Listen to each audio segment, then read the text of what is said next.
चाकूर शहरात आज पहाटेच्या सुमारास एका महिलेच्या गळ्यातील सोन्याचे दागिने तसेच कानातील फुले चाकूचा धाक दाखवून लुटल्याची धक्कादायक घटना घडल्याची माहिती समोर आली आहे।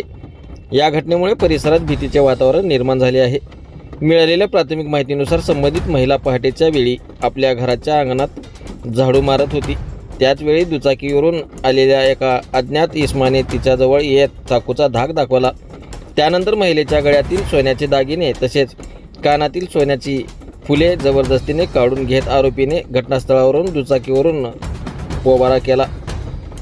घटना अचानक घडल्याने महिलेला मोठा धक्का बसला। घटनेची माहिती मिळताच परिसरातील नागरिकांनी घटनास्थळी धाव घेतली।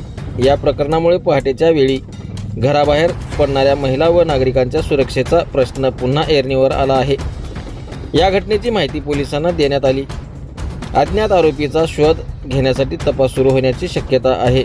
परिसरातील CCTV कॅमेऱ्याचे फुटेज तपासल्यास आरोपीचा माग काढण्यात पोलिसांना मदत होऊ शकते।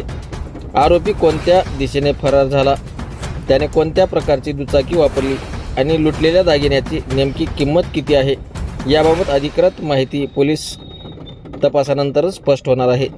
चाकूचा धाक दाखवून दागिने लुटण्याच्या घटनामुळे नागरिकांमध्ये चिंतेचे वातावरण आहे।